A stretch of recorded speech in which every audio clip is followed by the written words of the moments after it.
corridors between the classrooms is where it was proposed to be used, because they like the idea of carpet. It's good for acoustics. It's a nice product. So it was a suggestion to use a more traditional carpet tile, but that would require more maintenance and more headaches. And then assuming that you've got, the carpet doesn't go out of, doesn't get discontinued if you need it in 5 years. I mean, certainly there'll be attic stock, but once attic stock is gone and you need to replace it, you may not get the exact tile. Right. So, On the resilient stuff. no, on the more traditional. I got The you. idea with the resilient is that it's less likely, because it's, well, less frequently, because it's a higher end carpet product. And you're saying it's not in a lot of areas anyway, so it's like like here we have carpet, I'm sure this is on the. Yeah, it's definitely in the offices. I know it's for sure in those classroom corridors. It might be in the learning commons. Auditorium, stairs. Yeah. out Okay. Tier, it's in rejected now, but the one elevator, eliminate one, how many do we have total now? We have 3 right now. 1 is dedicated for the Board of Ed, and 2 are for the high school. And the one that we were targeting was the one for the Board of Ed, but we can't do that. Code-wise? It's a code issue, but certainly from a functionality Accessibility, standpoint, if you're disabled and you need to visit the Board of Ed, you're now being asked to go into the general public, Instead of. up and then I out, gotcha. whereas you want to confine the Board of Ed visitors to the Board of Ed spaces. So that would assume the Board of Ed's still in the high school? That's in the high school, right? Okay, so if we were to go with the Board of Ed in the 1928 building, then yes, we could eliminate Yes, that elevator. The elevator would come with it. right. Would Yeah. go with it. Right. It would Oh, go that's with right, it. you have to have accessibility there, we don't have it here. I got you, so either way, it doesn't make any sense. You can't lose the car. I got you.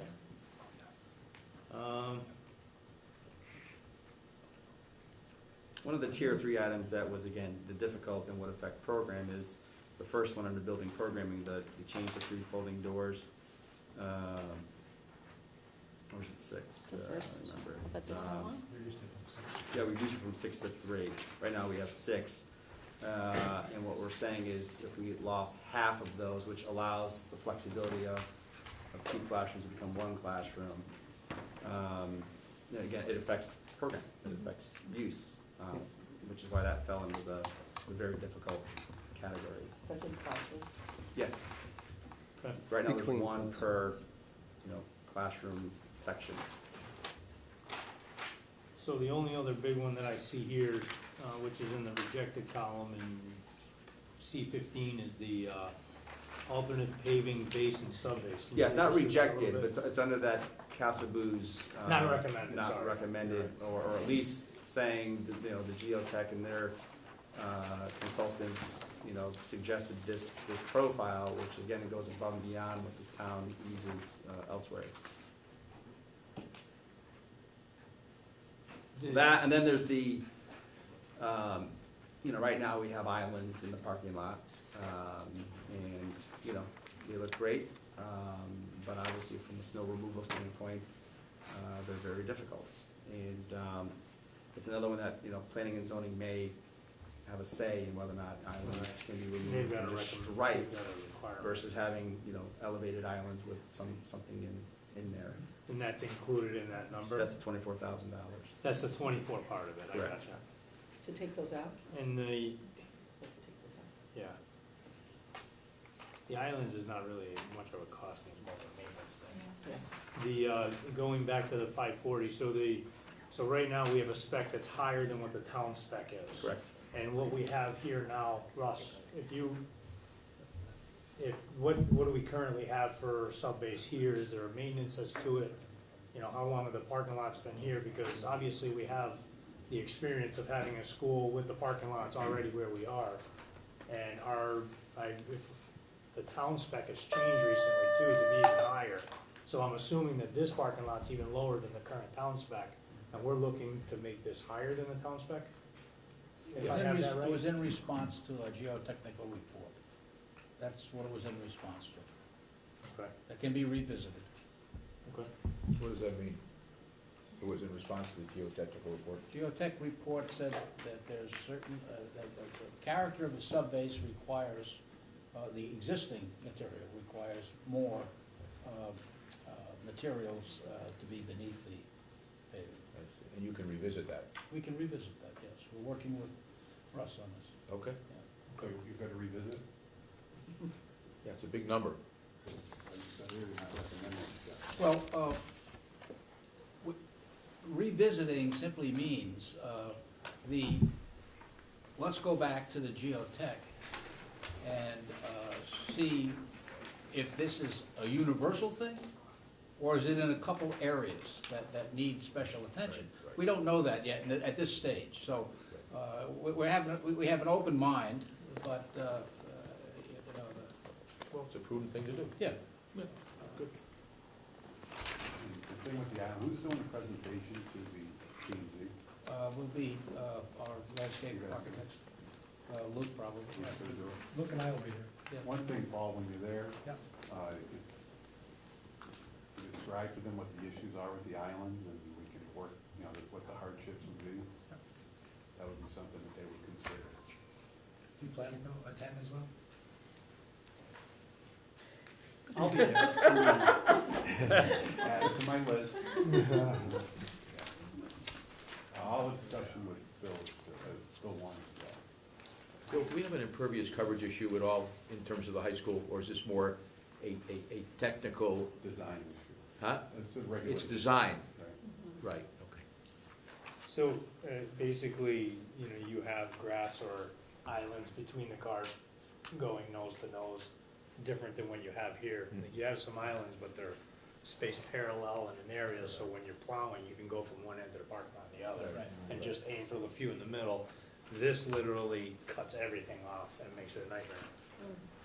And Well, I'll it tell keeps you, them on the and I'll tell you ends. right now, from, when I came up here with the biggest loader we owned 4 years ago, on that 30-inch storm, I was on Google Maps trying to find the islands, because everything was buried and there was nowhere to put it. Now, that was an extreme case, but I think we can make that argument to the P and Z, and, you know, with some, maybe not a total elimination, but at least some modification to make it easier. And remember that the TPZ coming up is not site plan approval. Yeah, right, Right, you're so right, it's again, schematic. it's just schematic. Gotcha. It's still informal, and it's not site plan approval, so we can get a feeling from them if they are gonna be willing to consider something. So again, it doesn't have to be, you know, if they're not, it's just schematics, it's not site plan approval. Bill, just for meetings, so do you wanna go through the tax stuff, or do you wanna start looking at We'll hear the where the whole committee presentation. falls? Okay, before we start looking at the, okay. Any other questions on this part? Well, I've got a question associated with it, though.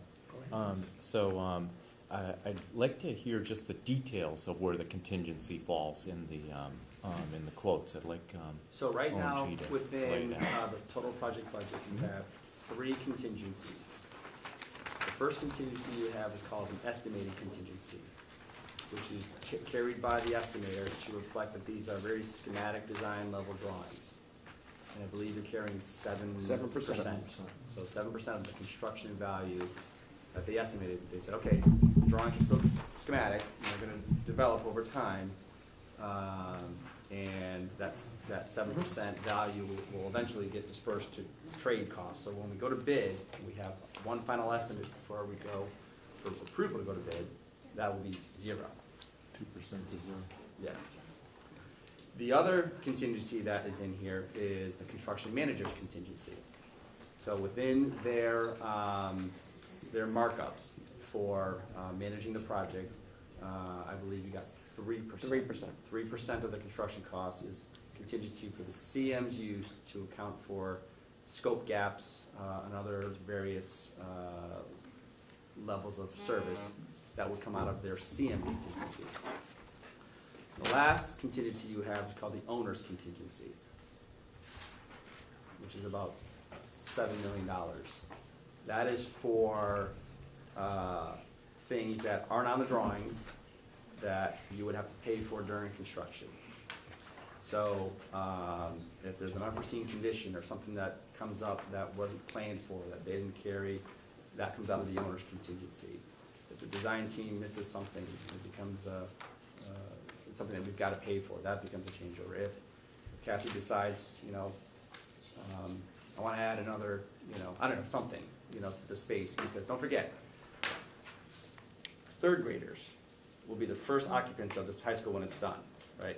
And something may change, right? And Kathy may say, hey, during construction, can we add something? And that money would be used for those types of items as well. So what's that total out to? If it's 142 million right now, how much is the contingency? All three pockets? Yeah. Together? So, $7 million for owner's contingency. Gotcha. Yep. 6 for the design estimate contingency, 6.6, and then you got 3.2, 3 million for us, for the CMR contingency.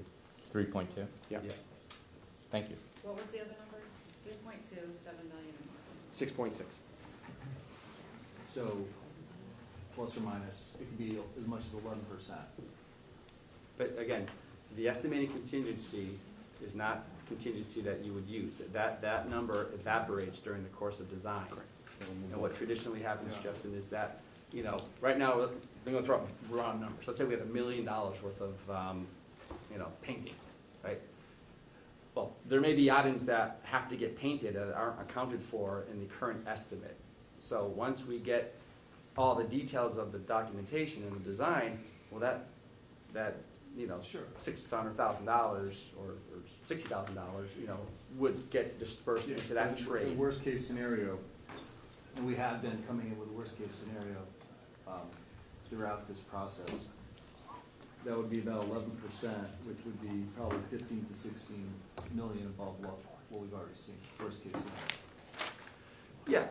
Yeah, our plan when we're developing budgets is to be conservative. Sure. The last thing that we want to do is come up with a budget that doesn't have enough in contingency and you run out of money. Completely Yeah, understand, it's not a judgment on Colliers. We have just been consistently above where we expected to be throughout the process. So I wouldn't be surprised if we came in above using some of the contingency. And just for the record, that could be as much as 15 to 16 million above what we have here presented to us today.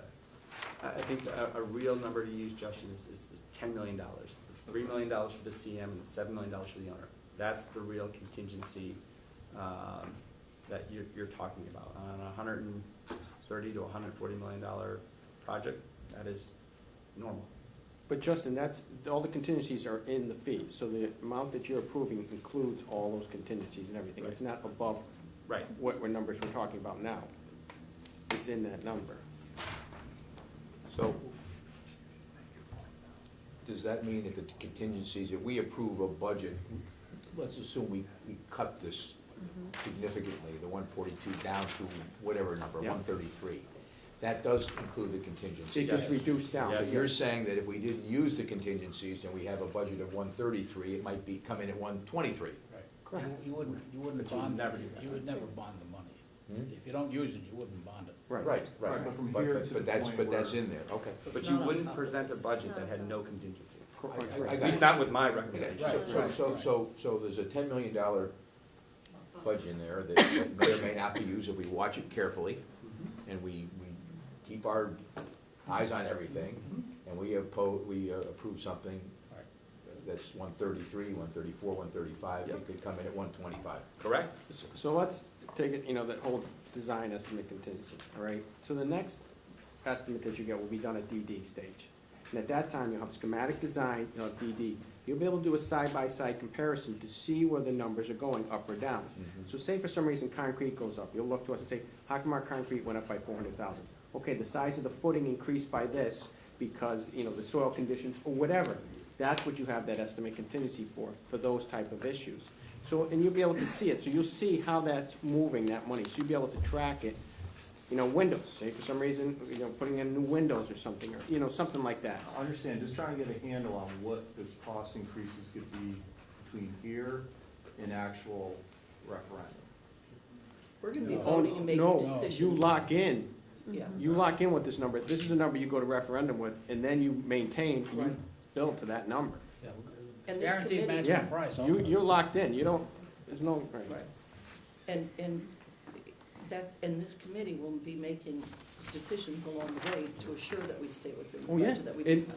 right, And and that's you- exactly how we turned back around $400,000 on the Westwoods project, because we didn't use a lot of that.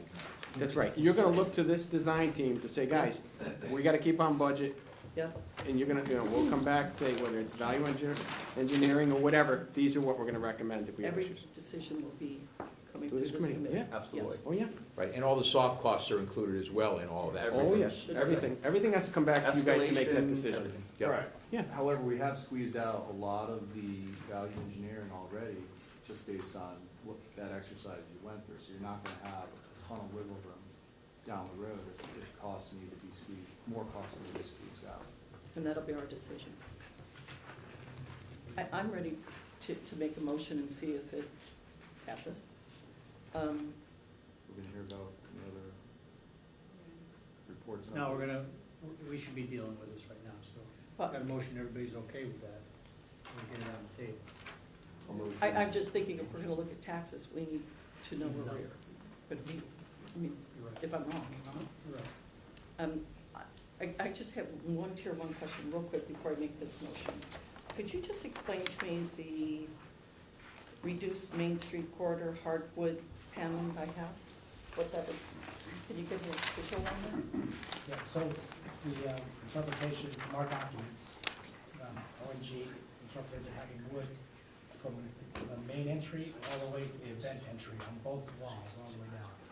And that was really never the intent, so it was a clarification. We said, but we don't need it, maybe it's halfway up on each wall, or one side is in wood and not on the other. So it's almost like double dipping again. Okay, okay.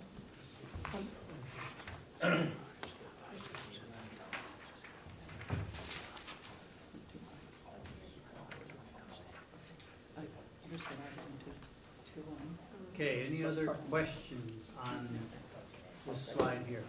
If not, then I'll entertain a motion. Yep. Okay.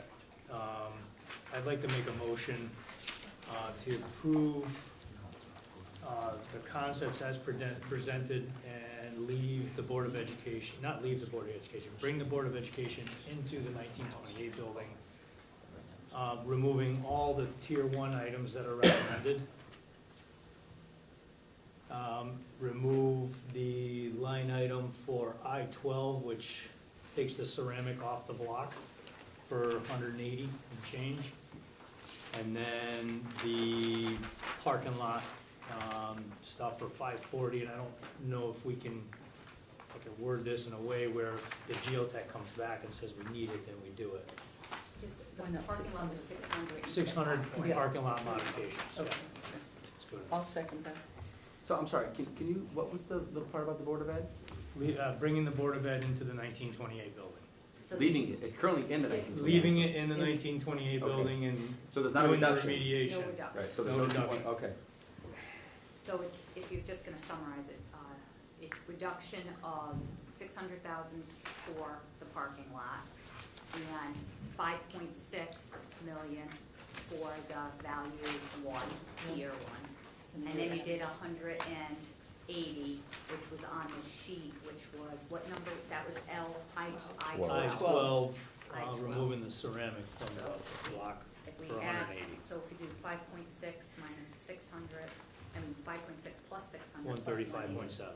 135. 35.6. 6, sorry. I had it wrong. 135.6 rounding off to 180 to 200. Yeah. And I'm So 6 seconding million that. or 6.3 million? Mhm.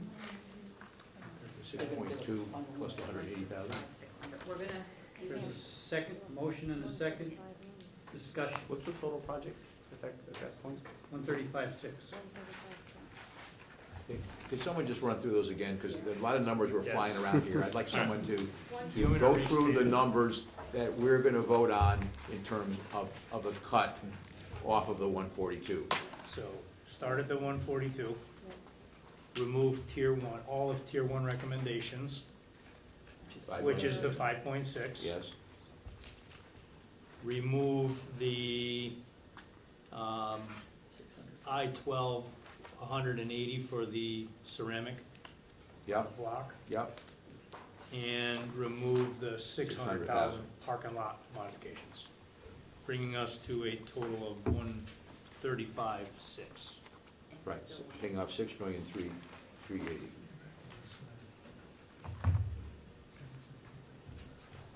I am seconding, but I do have a question.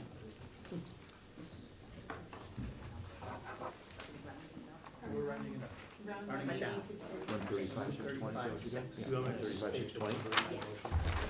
me to 135, 620? 135,620. That's rounding down by 19,708. Did you round Just it, want you to know. round it to 135,600? Yeah. Okay. I have 620, 135, 620, is that the number? Yes. Yes, okay. Do you want me to round it or not? Yeah, rounding. 135,600. 135,600. 6, all right, And that extra will be taken off. okay. So for everybody's understanding, using this chart here, the Board of Education Central Office will go to the 1928 building. Team locker rooms will stay. Collaboration spaces will stay. Parking lot modifications go. Tier 1 goes. Tier 2 stays. And Tier 3 stays. As part of the budget. Yep. Discussion. Gene? No, I second it, but I just want the explanation of it's in the rejected about the tile. The tile? Yeah, can we? Yeah, could you just- our understanding of looking at when we looked at the drawings called for it to be a drywall wall, not concrete masonry unit. So our interpretation was, well, if you take the tile off and we just paint drywall, that's not what you want in a bathroom. So the recommendation was to not accept that.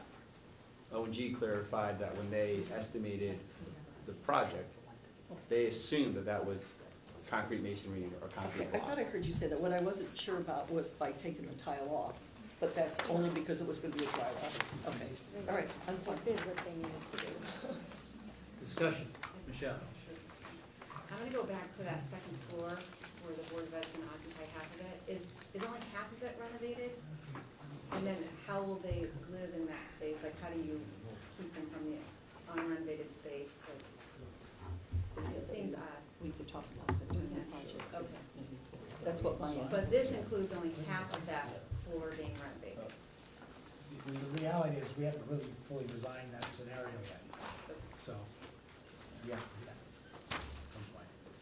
And further clarification on that, will the entire building be remediated, so if work is done in the future, then they won't have to go I don't know how it was budgeted, That's Bill. kind of where I'm going. What's that? So, like, half- He was looking at whether we included abatement of the entire 1928 building. For better ideas. If it was. Like what will happen at the abated. third? Priced it. Yeah, we're gonna, that whole issue was, we don't, like Chuck said, we don't really have much information on that building, so that's something we're gonna have to refine and work closely with you now that that's, going over there. I mean, if that's. If you look at it, we have more information on the other buildings with that one, so that's gonna take a little more work to. That's the building committee's decision tonight. We're gonna have to get on that very, very quickly to get that information to O&G, just to be sure we're still within the budget that they've established. But we hired a hazardous abatement Yep. consultant. We made some assumptions that the full building would be abated, not partially. So how does that discussion look within this budget that we're about to vote on? In terms of, The 1928 building that you're saying that we still have to look a little harder at? yeah. We do, and let's put it this way, looking at 135 million, we gotta bring it in at 135 million, Okay. and have to work to that. Okay. That's what it's really gonna come down to, guys, the design team, okay? Okay. So we will leave a clean building for future. Right. Correct. We're gonna have to. Storage. Just We're gonna to get clarify, storage. the Board of Ed is going to be in the 1928 building, and the space remaining will be a clean building for the future. Yes. Okay. Okay, that's what we would be. That was, Okay. just wanted to be sure. Okay. And to follow up to that question, how is it, that pricing hasn't been figured out, is that what you're saying? No, it has. Said it would be within. Yes. Okay, not far off. Not far off. It can't. It's part of that estimating and pricing Right. contingency. We're locked into it. Yeah. We're locked into that. And their name's on the plaque, so it's gonna look gorgeous. Questions? Dan?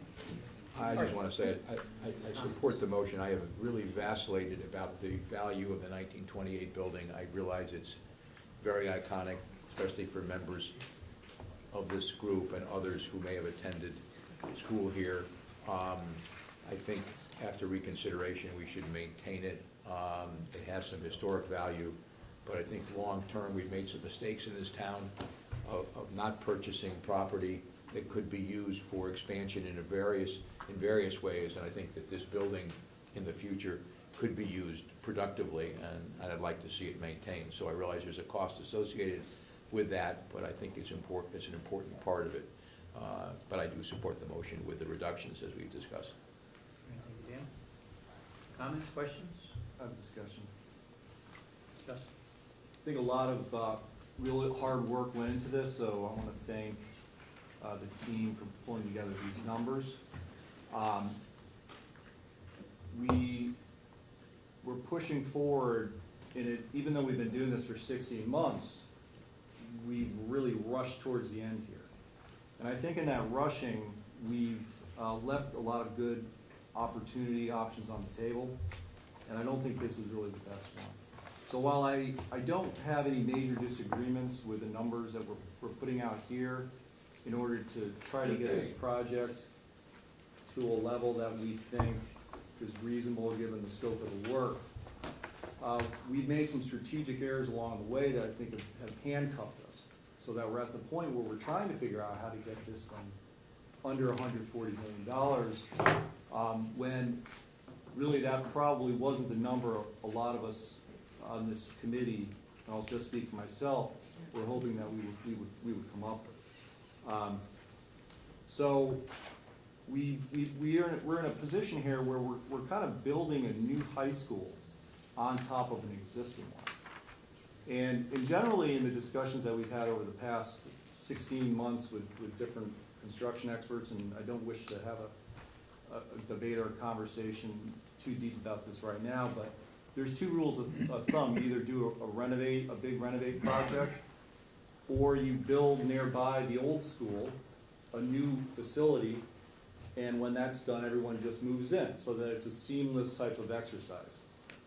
The benefit of a renovation is ideally it's going to be less cost. There's a lot of assets in this school that could be used in a renovation. We sometimes perhaps did not give that close enough look, but that is the case. And with any school, there's going to be assets that are usable for renovation. The downside of that is that you have disruption to the school, to the students, to the parents and the teachers. So two different approaches, two different strategies. One, build a new school nearby. When it's done, everyone moves out of that. You demolish the old one. Or B, you renovate the existing school in the footprint that you have, and you put up with some inconveniences, but you come in a lot cheaper. We have this hybrid approach here, which we're building a new school effectively on the site of the old school. And because there are a lot of very smart people in this room, on paper it looks, okay, we can do this, but it's really not the most efficient way. And I would suggest that the plan, although there's been a lot of work put into this, it would be a bigger tragedy to go forward with a plan that wasn't efficient, wasn't the best use of money, maybe not the best strategy, rather than rush forward just to meet a referendum date. And I feel like that's what we're doing, because we have this artificial date in our mind that we've got to get this out, we have to vote on this. But this is probably one of the biggest decisions the town's ever made. And I think that we could do a lot better job than what we have here. I'm not talking about the technical details, I'm talking about the strategy.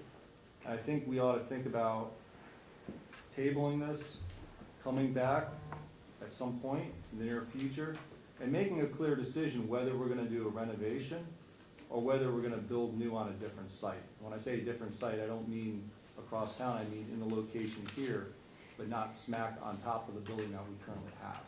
And I think that is gonna go a long way to making this a better experience for people. We're talking about a 4 or 5 year construction period here, where students are going to be under constant churn. 1 year is gonna look very different from another. 1 year, they're gonna be having food in one end of the cafeteria, one end of the school, the next the other. For the students that are entering this construction phase as freshmen, it is going to be a very unpleasant 4 years. All of this could be avoided if we just had the strategic wherewithal to make a decision that we are going to either renovate or build new. This is a new high school. 100% of this, more or less, 98 to 100%, is new or repurposed, taking aside the old 1928 building. If we're gonna build a new school, we're gonna pay that, we're gonna pay up, we're gonna pay twice as much or 50% as much as if we had just done a renovation, then we ought not to also put the students and the teachers through a 5-year renovation. That's the premium when you build a new school. You're not inconveniencing people for 5 years. And we have the worst of both worlds here. We have a 4 or 5 year renovation, which is gonna be very difficult for all parties involved, and we have the cost of a new school. So I know we're in a rush here to get this done, but I don't think this is the best public policy outcome that we could have had, despite a lot of very hard work, which I don't think will go to waste. Should we decide to table this, or should the town council decide to send it back to us and come up with something else? But I do want to thank everyone for their hard work on this. There's obviously many, many hours that went into this. I know in my heart that everyone at this table wants a good solution. I'm just not convinced that this is it, and I believe that if we did some strategic thinking about this, if we went back, not necessarily the drawing board, we made a firm decision to either renovate or build new, we could come out with a solution to this that's a lot better for the teachers and the students, possibly a lot cheaper, and a lot less stressful for folks involved. But I want to thank you again. I have a statement for the record on that that I'd like to submit. Okay.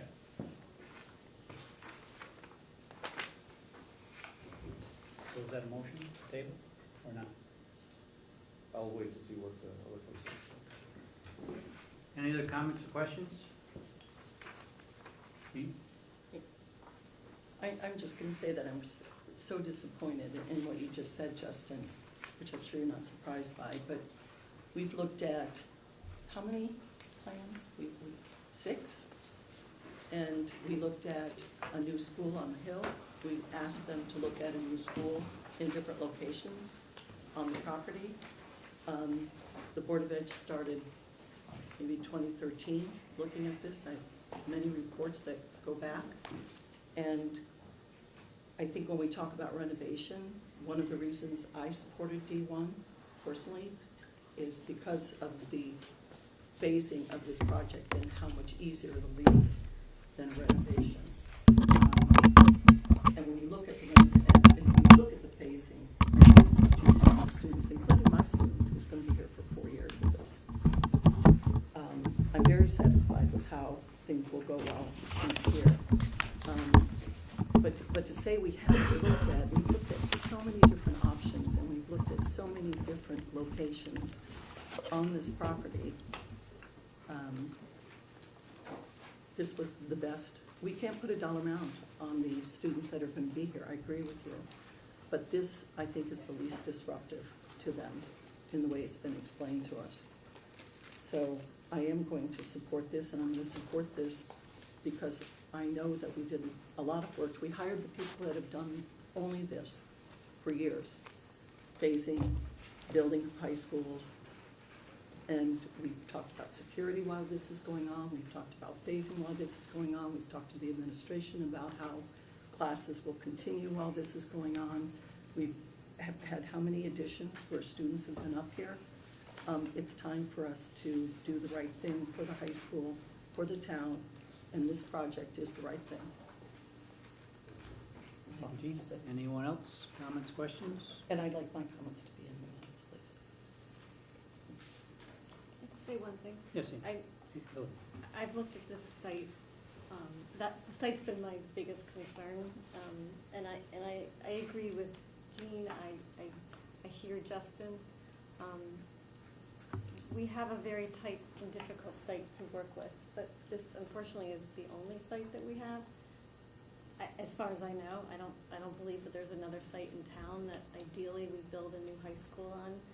And I've been struggling looking at this, you know, with the amount of parking we're ending up with the amount of playing fields that we're ending up with, and the compromises we're making, and I haven't found any magical solution to stocking the building, though I still would like that to be considered as we move forward, just because of site constraints that we're under. It's just a comment. I'm just saying that's been a struggle, but I think there's not really much we can do about it, fortunately. So, thank you. Okay. Anybody else?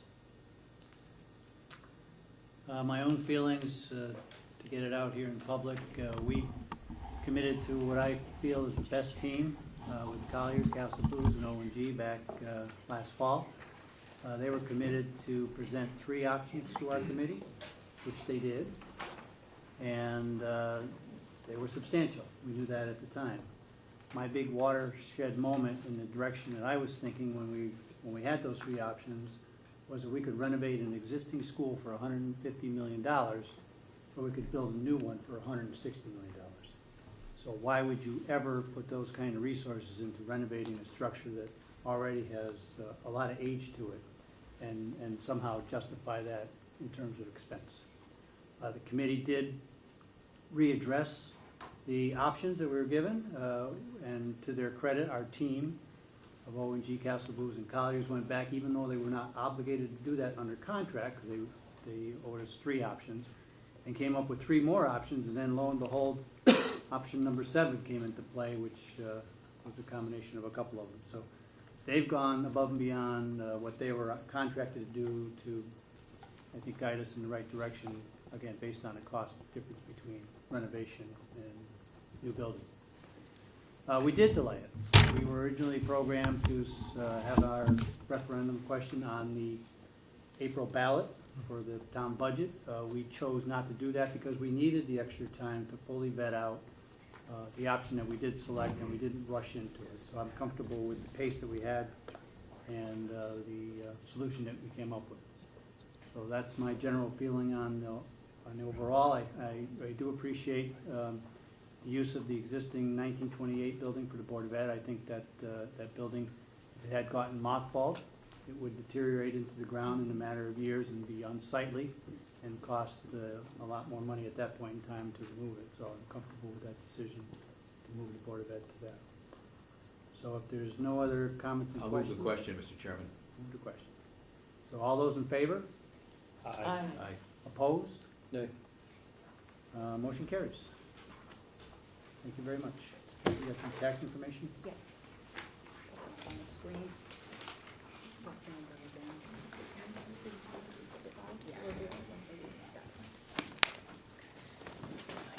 I wasn't sure what the number was going to be, so I did in 1 million. So we're going to do 137. So you guys were at 130. Kat, was that right? 136, Kat. I'm sorry. Oh, yeah, 136. Just so everybody's while she's setting up there, 135.6, 19.5%. The state of Connecticut is $25,764,000, which if that comes through is a net cost to the town of Farmington of $109,836.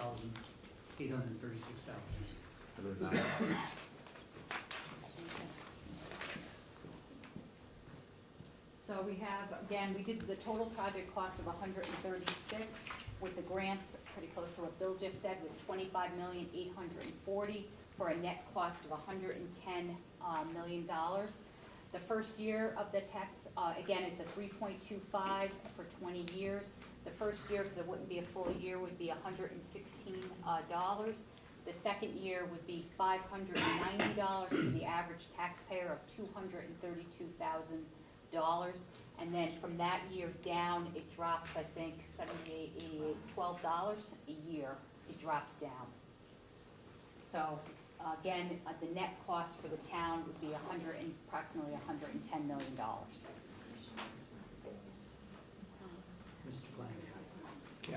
Kathy, those numbers are based on no expansion of the grand list. If the grand list expands, those numbers will necessarily reduce, won't they? Right, this is exactly how much this would cost in this period of time, right? So that's, you know, different factors would come in for your overall tax base. If your grand list increase, that would help out. If you add, obviously your budget's going up, but if that goes up, that would affect it too. So it's really a standalone project as its own.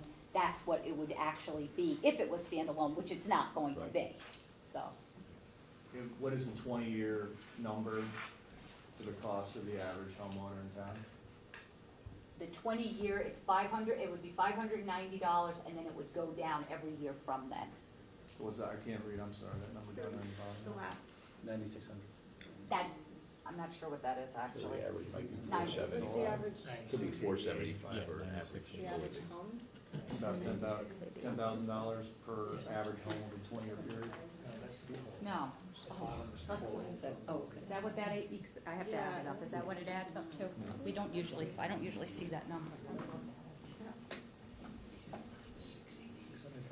Yeah, it's about Is that what it is? Yeah, we did that. So that's added up. Yep. Do you have the average assessment at this? 232. The average Yeah, assessment. it's right. Oh, it's 232? That's So assessed people who 70%. pay more, Right. home will pay more. Right. If you have So more. this is for the average More, you know, person that's- with an assessment of 232,000. Any questions on the tax impact? Comments?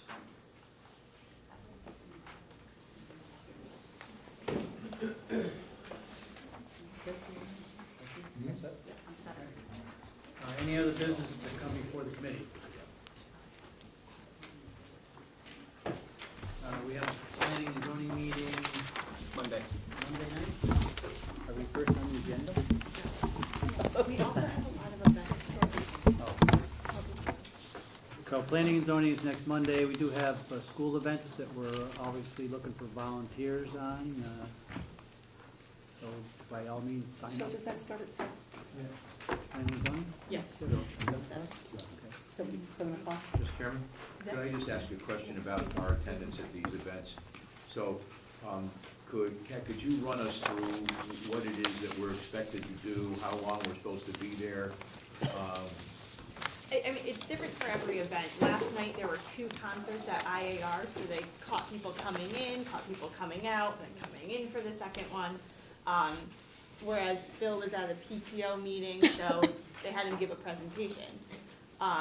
You're at IAR tomorrow? We have one concert at IAR at 6:30. Are we going to be there as people come in? Yes. And once they're in, we leave? If Is it's that what like, we're- if it's like last night, Gene, you could say too, but I mean, there was a lot, at the middle school, there's a lot of interest, because of, the age group, that specific age group. So, a lot of parental, questions about phasing, a lot of, parental questions about, is the program and the classes at the high school going to be the same during the period of time of construction? So those types of More questions. technical. Is Yep. there likely to be, are there likely to be questions about the tax impact that we should have? And should we have that sheet with us to refer to in case there's a question? We didn't have one question about taxes. It was all about impact of their students. There's a couple of things. Now that we've decided that, I think we could definitely make a sheet, because there are handouts. We also are having a newsletter that's gonna be going out, that the communication does, which will have the tax impact on it too. So we could probably get some copies of this that you guys would have too, Well, that summarize that. Is that something you would like us to venture into, or would you prefer to wait for it to go out in the mail and people have time to read through it as opposed to giving them a 2-second, I think now Criminal. that the committee might, again, this is just my opinion, now that you've set the project and set what the price is, something very simple, just showing what the price is and the tax impact would probably be like just a handout would be beneficial. Can you We can get email that. And me we something? would give you that, so everybody is getting consistent information. Is that being delivered to the site? Am I Yep. going to get it? I've been delivering, all the handouts to the site